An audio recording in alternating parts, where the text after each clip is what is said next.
সমস্ত প্রশংসা প্রশস্তি স্তুতি মহিমা গৌরব উচ্চতা পবিত্রতা পরাক্রমতা মহাবিশ্বের মহান প্রতিপালক আল্লাহ তাবারাক ওয়া তাআলার জন্যই আমরা সবাই উচ্চারণ করি, বলি আলহামদুলিল্লাহ। আলহামদুলিল্লাহি আলা যালিক। সমস্ত প্রশংসা প্রশস্তি স্তুতি মহিমা গৌরব উচ্চতা পবিত্রতা পরাক্রমতা মহাবিশ্বের মহান প্রতিপালক আল্লাহ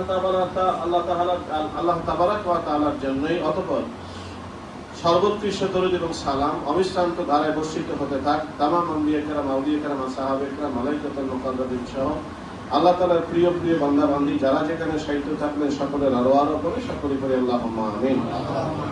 21 নম্বর মক্তুব মূল আরবি ভাষা থেকে। একবিংশতি মক্তুব হাজী মুসা কাজী লাহোরীর পুত্র শেখ মোহাম্মদ মক্কির নিকট লিখিতেছেন।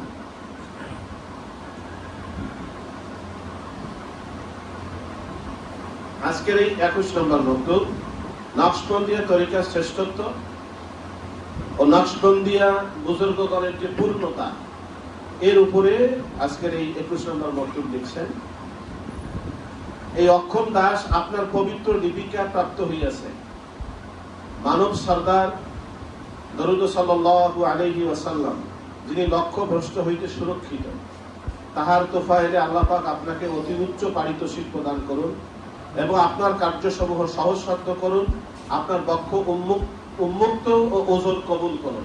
আমরা বলি আল্লাহুম্মা আমিন। হে ভ্রাত, জানিবেন যে প্রাণবিয়োগ হইবার পূর্বে যে মৃত্যু হয়, যাহাকে সুফিগণ ফানা বলিয়া থাকেন, তাহা না হওয়া পর্যন্ত আল্লাহ তাআলার পবিত্র দরবারে উপনীত হওয়া সম্ভবপর নহে এবং বাহ্যিক মিথ্যা মাবুদ সমূহ স্বীয় প্রবৃত্তির বাতুল আকাঙ্ক্ষার দাসত্ব হইতে মুক্তি হইবে না ও প্রকৃত ইসলাম ও পূর্ণ ঈমান লাভ হইবে না।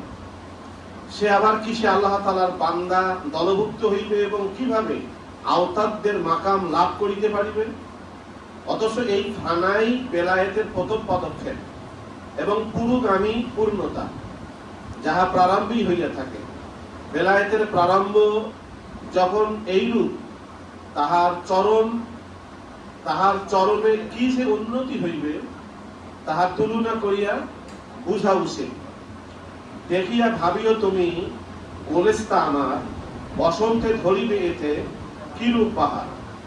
বসন্তের শুভ হালে হয় প্রকাশিত, স্বচ্ছন্দে এবৎসর হবে প্রবাহিত। বেলায়েতের মধ্যে অনেক দরজা বা ক্রম আছে, উহা একটির উপর আরেকটি, যেহেতু প্রত্যেক নবীর পদক্ষেপে একটি বিশিষ্ট স্তর রহিয়াছে যাহা তাহার জন্য খাস। ইহাদের সর্বোচ্চ স্তর আমাদের নবী করিম সাল্লাল্লাহু আলাইহি ওয়াসাল্লামের পদক্ষেপের স্তর। কেননা যে তাজাল্লি জাতির মধ্যে কোনো এসেম সেফাত বা শুয়ুর ও এতেবারাতের প্রমাণ বা নিবারণ হিসাবে কোনরূপ অবকাশ নাই, তাহাই উক্ত বেলায়েতের বিশিষ্ট তাজাল্লি। প্রকৃত ও ধারণা সম্ভূত ব্যবধান সমূহ এই স্থানে জ্ঞানত ও দৃশ্যত বিদীর্ণ হয়। তৎপর আসলে ওরিয়ান বা অবাধ মিলন ও প্রকৃত আল্লাহ প্রাপ্তি লাভ হয়, তাহা ধারণা সম্ভূত নহে। যাহারা হযরত নবী করিম সাল্লাল্লাহু আলাইহি ওয়াসাল্লামের পূর্ণ অনুসরণ করেন, তাহারাও এই দুষ্প্রাপ্য মাকামে পূর্ণ অংশ প্রাপ্ত হইয়া থাকেন। অতএব কেহ যদি এই উচ্চ দরজা বা স্তর ও মহান সৌভাগ্য লাভ করিতে চায়, তবে সে তাহার পূর্ণ অনুসরণের জন্য দৃঢ় সংকল্প করুক। এই তাজাল্লি জাতি প্রকৃত প্রতিবিম্ব অন্যান্য মাশায়েখগণ তড়িৎ পথ পাইয়া থাকেন, অর্থাৎ অল্পক্ষণের জন্য তড়িৎ বেগে তাহার সম্মুখ হইতে ব্যবধান উঠিয়া যায়, তারপর আবার সেফাত সমূহ পর্দা লটকাইয়া দেওয়া হয় এবং আল্লাহ তাআলার জাতি নূর পর্দায় ঢাকিয়া যায়। সুতরাং আল্লাহ তাআলার আবির্ভাব তাহাদের প্রতি ক্ষণিকের জন্য হয় এবং অনুপস্থিতি দীর্ঘকাল ধরিয়া হইয়া থাকে। উক্ত হুজুরি নকশবন্দি বুজুর্গগণের স্থায়ীভাবে হইয়া থাকে। ক্ষণিকের জন্য যে হুজুরি হয় এবং যাহার পরে আবার অনুপস্থিতি কাল আসে, তাহা ইহাদের নিকট ধর্তব্য নহে। ইহাদের নিসবত বা আত্মিক সম্বন্ধ শ্রেষ্ঠতম, যেহেতু এই হেতু ইহারা বলিয়া থাকেন যে আমাদের নেসবতই উৎকৃষ্টতম। নেসবতের অর্থ আল্লাহ তাআলার জাত পাকের অবিচ্ছিন্ন আবির্ভাব। আরো আশ্চর্যের বিষয় যে হযরত রাসূল মকবুল সাল্লাল্লাহু আলাইহি ওয়াসাল্লাম এর সাহাবাগণের অনুরূপ ইহারাও শেষ মাকামের বস্তু প্রারম্ভেই প্রাপ্ত হইয়া থাকেন। সাহাবাগণ হযরত নবী করিম সাল্লাল্লাহু আলাইহি ওয়াসাল্লামের প্রথম সাক্ষাতেই যাহা লাভ করিয়াছিলেন, ওলি আল্লাহগণ তাহার সর্বশেষে পাইয়া থাকেন। ইহাতে ইনতারাজির নেহায়েত ফিল বেদায়েত, অর্থাৎ শেষ বস্তু প্রারম্ভের প্রবেশকরণ বলা হইয়া থাকে। হযরত নবী করিম সাল্লাল্লাহু আলাইহি ওয়াসাল্লামের বেলায়েত বা নৈকট্য যেরূপ সকল পয়গম্বর আলাইহিস সালাতু ওয়াস সালাম হইতে ইহাদের নৈকট্য ও তদ্রূপ সকল ওলি আল্লাহগণের নৈকট্য হইতে উচ্চতর, ইহা হইবে না কেন? ইহাদের বেলায়েত যে হযরত সিদ্দিক আকবর রাদিয়াল্লাহু তাআলা আনহু এর সহিত সম্বন্ধিত। অবশ্য অন্য কামেল বুজুর্গ যদি ইহা প্রাপ্ত হন, তাহাও তাহা হইতেই পাইয়া থাকেন। অর্থাৎ হযরত আবু সাঈদ খাররাজ রাহমাতুল্লাহি আলাইহি এই তাজাল্লির স্থায়িত্ব বয়ান করিয়াছেন, কারণ তিনি হযরত সিদ্দিক আকবর রাদিয়াল্লাহু তাআলা আনহু এর জুব্বা মোবারক প্রাপ্ত হইয়াছিলেন, যাহা নাফহাতুল উনুস নামক কিতাবে বর্ণিত রয়েছে। নকশবন্দিয়া তরিকার শ্রেষ্ঠত্ব ও নকশবন্দিয়া বুজুর্গগণের পূর্ণতা লেখিয়া তালেবগণকে উৎসাহ প্রদান করাই আমার উদ্দেশ্য মাত্র, নতুবা আমার এইসব আলোচনার কোনো আবশ্যকই করে না। জগৎবাসীর কাছে রহস্য তাহা বর্ণনা করিলে হবে অতি অবিচার, কিন্তু পথ দেখাইতে করিনু বয়ান, নতুবা যে হবে শেষে ব্যথিত পড়ান। আপনাদের এবং যাহারা সৎ পথে চলে আমাদের তাহাদের প্রতি আমার সালাম। আল্লাহ তাআলা তার এই দোয়া আমাদের জন্য কবুল আর মঞ্জুর করুক, সকল বলে আল্লাহুম্মা আমিন। হাজী মুসা কারি লাহোরী পুত্র মোহাম্মদ মক্কি রহমাতুল্লাহ আলাইহি ওনার কাছে এই চিঠি মুজাদ্দিদ আল-বেসামি রাহমাতুল্লাহ লিখেছেন যে এই অক্ষম দাস আপনার পবিত্র লিপিকা পাইয়া প্রাপ্ত হইয়াছে। মানব সরদার হুজুর পাক সাল্লাল্লাহু আলাইহি ওয়াসাল্লাম যেন লক্ষ্য ভ্রষ্ট হইতে সুরক্ষিত, তাহার তোফায়েলে আল্লাহ তাআলা আপনাকে অতি উচ্চ পারিতোষিক প্রদান করুন এবং আপনার কার্যসমূহ সহজসাধ্য করুন, আপনার বক্ষ মুক্ত ও ওজর কবুল করুন। আমরা আলাদা করি সবাই আল্লাহুম্মা আমিন। তিনি বলছেন, ভ্রাতা, হে ভ্রাতা, জানিবেন যে প্রাণবিয়োগ হইবার পূর্বে যে মৃত্যু হয়, যাহাকে সুফিগণ ফানা বলিয়া থাকেন, তা না হওয়া পর্যন্ত আল্লাহ তাআলার পবিত্র দরবারে উপনীত হওয়া সম্ভবপর নহে এবং বাহ্যিক মিথ্যা মাবুদ সমূহ স্বীয় প্রকৃতির বাতুল আকাঙ্ক্ষার দাসত্ব হইতে মুক্তি পাইবে না ও প্রকৃত ইসলাম ও পূর্ণ ঈমান লাভ হইবে না। প্রাণবিয়োগ মানে তো আমরা বুঝি দেহ থেকে প্রাণ আলাদা হয়ে যাওয়া, যেটাকে আমরা মৃত্যু বলি, যেটা হলে পরে জানাজা দেয়া হয়, লোকটা চিরদিনের জন্য বিদায় হয়ে যায়, এটাকে বুঝি না আমরা। কিন্তু এখানে বলছেন যে প্রাণবিয়োগ হইবার পূর্বে যে মৃত্যু, তার মানে আল্লাহ রাসূল বলেছেন আল মাউতু কাবলাল মাউত, মৃত্যুর আগে আরেকবার মৃত্যুবরণ করা। মানুষ ইচ্ছার দাস, ইচ্ছাকে আল্লাহ স্বাধীনতা দিয়েছেন। আপনি আমি ভালো মন্দ যা ইচ্ছা যে কোনোটা গ্রহণ করতে পারি। আল্লাহ তাআলা এই ইচ্ছার স্বাধীনতা বান্দাকে দিয়েছেন এবং এই কারণে আপনার আমার জন্য জান্নাত জাহান্নাম, এই কারণে আপনার আমার হিসাব। কোরআন শরীফে আল্লাহ তাআলা ভালো পথের সন্ধানও দিয়েছেন, বয়ান করেছেন, জাহান্নামের রাস্তা তারও বর্ণনা দিয়েছেন এবং বান্দাকে ছেড়ে দিয়েছেন, এজরুস তোমার যেটা খুশি তুমি গ্রহণ করো। এখন যেই বান্দা নিজের ইচ্ছাকে আর চলতে দিল না, আল্লাহর ইচ্ছার কাছে সমর্পিত হইল, শরীয়তের বন্ধনে আবদ্ধ হয়ে গেল, নিজের মন যা চায় তা আর করে না, আল্লাহ এবং আল্লাহ রাসূল যা করতে বলেছেন এইটুকুই করে, এটা নিজের ইচ্ছার মৃত্যু ছাড়া আর কি হতে পারে? এই জন্য এটাকে বলা হয় আল মাউতু কাবলাল মাউত, মরণের আগে মরে যাওয়া।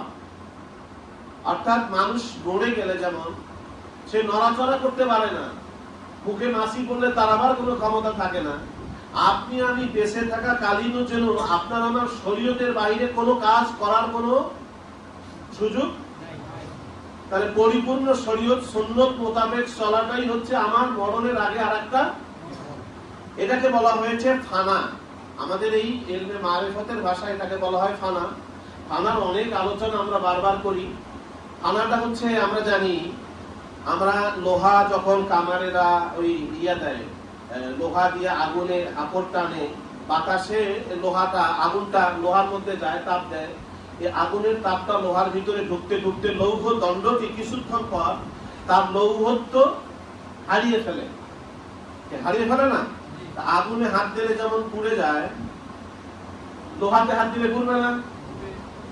কি বুঝি কথা আমরা? লোহাতে হাত দিলে কি হাতটা, আগুনের যে গুণাবলী লোহারও একই গুণাবলী, লৌহত্ব তার হারিয়ে ফেলেছে। এটা হচ্ছে ফানার হাল। আমি যদি শরীয়ত সুন্নাত দ্বারা নিজের যা আছে সবকিছুকে হারায়া দেই, আমার ভিতরে ভেতর বাহিরকে শরীয়ত সুন্নাত দ্বারা সুসজ্জিত করি, তো এটা হচ্ছে ফানা। আর ফানার রং কি? সিবাগাতুল্লাহ ইয়া হাসানু মিনাল্লাহি সিলওয়া, আল্লাহর রঙে রঞ্জিত হওয়া। এখন আল্লাহ তো কোনো রঙের মুখাপেক্ষী না। আল্লাহ কি কালো, সাদা, ফর্সা এরকম? কি ওই যে তাখাল্লুকু বিআখলাকিল্লাহ, আল্লাহর চরিত্রে চরিত্রবান। আল্লাহর চরিত্র কি? সেটা তো আল্লাহ তাআলা তার নবীর মাধ্যমেই প্রকাশ করে দিয়েছেন। কি আমাদের রাসূলের একটা মানুষের মাথায় যত ভালো গুণ থাকা দরকার, বা মেমোরিতে মানুষ যতটা ভালো গুণ লিখতে পারে, সমস্ত ভালো গুণ একত্রিত করলে পরে যা হয়, তিনি হচ্ছেন আমাদের নবী মুহাম্মদুর। এই জন্য তেনাকে গোটা সৃষ্টি জগতের সমস্ত মানুষের শিক্ষক করে পাঠিয়েছেন, যাতে এই গুণে আমরা গুণান্বিত হতে পারি। এবং আল্লাহ তাআলা তো তার গুণের প্রশংসা করেছেন। তো সেদিকে আমরা যাব না। সামনে যখন রবিউল আউয়াল মাস আসবে, যদি সুযোগ হয় আমরা ইনশাআল্লাহ রাসূলের শানে আলোচনা করব। এই ফানা বলা হয় কি? যে সমস্ত বদ গুণগুলো নিজের ইচ্ছা এবং শরীর থেকে, আমার রাজত্ব থেকে, আমার স্মৃতি থেকে, রাজত্ব থেকে, আমার অস্তিত্ব থেকে সমস্ত বদ গুণগুলো ছুঁড়ে ফেলে দিয়ে আল্লাহ এবং আল্লাহ রাসূলের যে চারিত্রিক গুণাবলী, এটা ভেতরে বাহিরে ধারণ এমন ভাবে করা যে আগুনটা যেমন লোহার ভিতরে লোকের লৌহত্ব হারিয়ে ফেলেছে, ঠিক এটা যেমন ফানা। আপনাকে আমাকে শরীয়ত সুন্নাত এভাবে ধারণ করতে হবে যে আপনার আমার ইচ্ছা যেন সব ফানা হয়ে যায়, হারিয়ে যায়। এবং এটা করতে হবে ওই মরণের আগে না মরণের পরে? এই জন্য বলেছেন যে প্রাণবিয়োগ হইবার পূর্বে যে মৃত্যু, যাহাকে সুফিগণ ফানা বলিয়া থাকে। যদি এইটা না হয়, তাহলে আল্লাহ তাআলার পবিত্র দরবারে উপনীত হওয়া আপনার আমার জন্য সম্ভব। এবং এটা যদি না হয়, তাহলে বাহ্যিক মিথ্যা মাবুদ সমূহ ও স্বীয় প্রবৃত্তির বাতুল আকাঙ্ক্ষার দাসত্ব হইতে মুক্তি পাইবে না। আমার বাতুল আকাঙ্ক্ষা, নফস যা চাচ্ছে, এখান থেকে আমি মুক্তি পাবো না। এবং কি বলা হচ্ছে যে মিথ্যা মাবুদ সমূহ। আচ্ছা, মিথ্যা মাবুদ কি? আমরা তো স্বীকৃতি দিয়েছি লা ইলাহা ইল্লাল্লাহ মুহাম্মাদুর, এটা মৌখিক স্বীকৃতি দিয়েছি আমরা, কিন্তু এর হাকিকত উপলব্ধি করতে পারিনি। এর নিয়ামত আমাদের এখনো নসিব হয়নি। আমরা এর আগে আলোচনা করেছি। আর মুরাকাবা মামুনিয়া বইটার ভিতরে এই স্ট্রাকচারটা দেওয়া আছে। আর ইংরেজি মাসের ৩য় শুক্রবার লালমনিরহাটে হয় মাহফিল।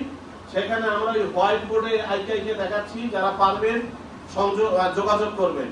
আমরা ওই হোয়াইট বোর্ডে ইদানিং আবার এই আকীদার বিষয়গুলো আইকে মানুষকে দেখাচ্ছি। আমরা জানি এখান থেকে প্রথম আকাশ 500 বছরের দূরত্ব, তারপরে এই পিঠ থেকে ওই পিঠের দূরত্ব 500 বছর, এভাবে দ্বিতীয়, তৃতীয়, চতুর্থ, পঞ্চম, ষষ্ঠ, সপ্তম, তার উপরে কি আরশে আজিম। ভুলে গেছি নাকি আমরা? হ্যাঁ, আরশে আজিম, তার উপরে কাম, রুহ, সের, খফি, আকফার জগৎ, মানে আলমে আরওয়ার জগৎ। আলমে আরওয়ার জগতের উপরে সিফাতের জগৎ। এখন আমরা জানি তো সিফাত কয় প্রকার? 2 প্রকার, সিফাতে উজুদি, সিফাতে আদামি, অস্তিত্ব আর শূন্যত্ব।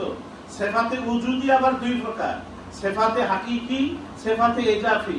সিফাতে হাকিকি হলো 8, যাকে শান বা সুয়ুনাত বলা হয়। গুণ অষ্টক বাংলায় বলা হয়, মক্তবাদের ভাষায় গুণ অষ্টক। সেটা কি? কুদরাত, হায়াত, ইরাদা, ইলম, সামা, বাসার, কালাম, তাকওয়িন, এই 8টা গুণ। এর উপরে হচ্ছে এতেবারাতের জগৎ। এই এতেবারাতের জগৎ, তার উপরে হচ্ছে দাওয়ামে জাত, বান্দার ধারণা। আল্লাহর যে জাত আছে, এই যে বান্দা যতটা ধারণা করতে পারে, ধারণার জাত, কিন্তু আল্লাহ কি বান্দার ধারণার ভিতরে না ধারণার বাহিরে? কল্পনার মধ্যে না কল্পনার বাহিরে? তিনি কল্পনাতীত, ধারণাতীত। সুতরাং অন্তহীন ওই সত্তা, ওই সত্তা শুধুমাত্র ওটা হচ্ছে জাতে বাহার, নিছক জাত। আমরা এর আগের বক্তব্যে আলোচনা করেছি, ওইটা হচ্ছে নিছক জাত। আর নিছক জাত বাদ দিয়া আর যা কিছু আছে অবয়ব সর্বস্ব, সবগুলো হলো সৃষ্টি। আবার এই সৃষ্টি জগতের ভিতরে এমন কিছু আল্লাহ তাআলার সৃষ্টি আছে যেগুলোকে সৃষ্টি বলা যায় না, এগুলো অবস্থান আছে, সৃষ্টি না। যেমন ধরুন কোরআন শরীফ সৃষ্টি না, আল্লাহর কালাম কিন্তু সৃষ্টি না। আল্লাহর কালাম কোনটা সৃষ্টি এটা আলেমরা বুঝেন না, যার কারণে আজকে আমাদের সমাজে ফিতনা তৈরি হয়।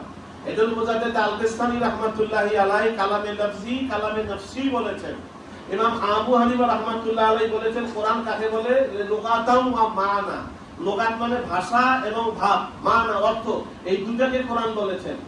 আর ভাষাটা হচ্ছে সৃষ্টি, যে সৃষ্টি হয় তার সীমা থাকে, সসীমতার মধ্যে কলমকে কলঙ্কিত। কিন্তু আল্লাহর কালাম কি সৃষ্টি? সসীমতার মধ্যে কলঙ্কিত। এই জন্য ভাষা লোকাতটা হচ্ছে আলমে হদসের বস্তু, সৃষ্ট বস্তু, সীমার বস্তু। কিন্তু আল্লাহ তাআলার যে কালাম, আল্লাহ তাআলার প্রকৃত যে কালাম, সেটা হচ্ছে আলমে কাদিমের বস্তু, অন্তহীন মহাসত্তার বস্তু। ওইটা কোনো তুলনা করার মতো না। ঠিক এমনি জান্নাত জাহান্নামকে আমরা অনেকে মনে করি এটা সৃষ্টি হয়ে আছে, না। জান্নাত জাহান্নাম হচ্ছে আল্লাহ তাআলার সন্তুষ্টির বহিঃপ্রকাশ, আর জাহান্নাম হচ্ছে অসন্তুষ্টির বহিঃপ্রকাশ। এটি হচ্ছে বহিঃপ্রকাশ। এই যে কুল্লু মান আলাইহা ফান ওয়া ইয়াবকা ওয়াজহু রাব্বিকা যুল জালালি ওয়াল ইকরাম। একের সব দুনিয়া যখন গায়েব হয়ে যাবে, সৃষ্টি ধ্বংস হয়ে যাবে, এরপরে জিবরাইল, ইসরাফিল, মিকাইল, আজরাইল শেষ। এরপরে শুধুমাত্র কে থাকবে? কুল্লু মান আলাইহা ফান ওয়া ইয়াবকা ওয়াজহু রাব্বিকা যুল জালালি, শুধু যুল জালালি ওয়াল ইকরাম, তিনি শুধুমাত্র থাকবেন। তাহলে তখন কি সেই জান্নাত জাহান্নাম শেষ হয়ে যাবে, ধ্বংস হয়ে যাবে, সবকিছু ধ্বংস হয়ে যাবে? না, জান্নাত জাহান্নাম তখনও ধ্বংস হবে না। কেন ধ্বংস হবে না? যেটা আল্লাহর সাথে সম্পৃক্ত, এটা অন্তহীন মহাসত্তার সৃষ্টি, সন্তুষ্টি, অসন্তুষ্টি, সুতরাং ওটা কখনো ধ্বংস হবে না। তাহলে এখন বুঝুন যে যাহা অবয়ব, সর্বস্ব অবয়বধারী, যাহা সৃষ্ট বৃত্ত, আমরা বক্তব্যের ভাষায় যেটাকে বলি দায়রায়ে মুমকিন, সৃষ্ট বৃত্ত। তা সৃষ্ট বৃত্তের মধ্যে যাহা আছে, আপনি যদি তাহা আকাঙ্ক্ষা করেন, তাহলে আপনার আমার ওই ইবাদতটা হবে মিথ্যা মাবুদ সর্বস্ব ইবাদত। আর আপনার আমার চাওয়াটা যদি হয় যে শুধুমাত্র কে? আল্লাহ, টু আল্লাহ, ইয়া ইলাহি মাকসুদ মেরা তুমি রিজায়ে তেরি, মুস্ক রহমত, মোহাব্বত, মারিফত নসিবে আতা করুন। এইটা যদি আপনার আমার চাওয়া পাওয়া হয়, তাহলে মাত্র আপনার আমার এই ইখলাস এবং আল্লাহ তাআলার খালিস নিয়তের কারণে আল্লাহ তাআলাকে পাওয়া, আল্লাহ তাআলার নৈকট্য হাসিল করা সম্ভব হবে। এখন এটা যদি না হয়, তাহলে আপনি আমি কিন্তু এই দাসত্ব হইতে, কিসের দাসত্ব? নফসের, প্রবৃত্তির দাসত্ব হইতে মুক্তি পাবো না। এরপরে প্রকৃত ইসলাম পাবো না। এরপরে পূর্ণ ঈমানও আপনার আমার লাভ হবে না। তাহলে খাঁটি ইসলাম পাইতে, নফসের প্রবৃত্তির প্রতারণার হাত থেকে বাঁচতে, পরিপূর্ণ মানে কামেলে মুমিন হইতে গেলে আপনাকে আমাকে সৃষ্ট বৃত্ত যা আছে এটা ছাইড়া দিয়া চাইতে হবে কাকে? শুধুমাত্র আল্লাহকে চাইতে হবে।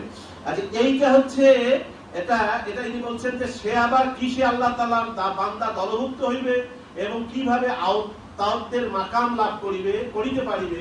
অথচ ফানাই বেলায়েতের প্রথম পদক্ষেপ তো পুরোগামী পূর্ণতা, যাহা প্রারম্ভই হইয়া থাকে। এখন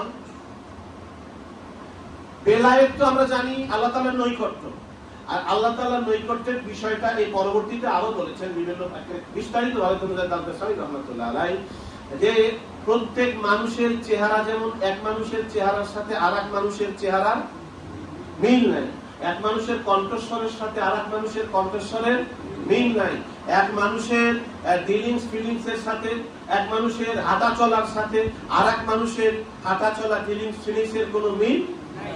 এই কারণে একটা মানুষ, এটা কারণটা হচ্ছে ওই যে আইনে সাবেতা মাদ্দায়ে তাইয়ুন, আমরা যেটা আলোচনায় আসবে সেদিন আমরা এটা বিষয়ে আরো বিস্তৃত আলোচনা শুনতে পারবো। তবে এই আইনে সাবেতা মাদ্দায়ে তাইয়ুন ভিন্নতা হওয়ার কারণে এইটা যেমন জাগতিক ভাবে হয়, ঠিক তেমনি নৈকট্যের ক্ষেত্রেও এক মানুষের আল্লাহর নৈকট্য যেমন পায়, আরেক মানুষ আল্লাহর নৈকট্য ওই রকম পায় না। কেউ কম পাবে, কেউ বেশি পাবে, কেউ তার চেয়ে বেশি পাবে। একজনের নৈকট্যের সাথে আরেকজনের নৈকট্যের কোনো মিল থাকবে না। ঠিক এইরকম নবী রাসূলদেরকে আল্লাহ তাআলা নৈকট্য দিয়েছেন, বেলায়েত দিয়েছেন। কোন রাসূলের নৈকট্যের সাথে কোন রাসূলের নৈকট্য মিল নাই। কিন্তু বলতে পারি আমরা অনেক আলেমরা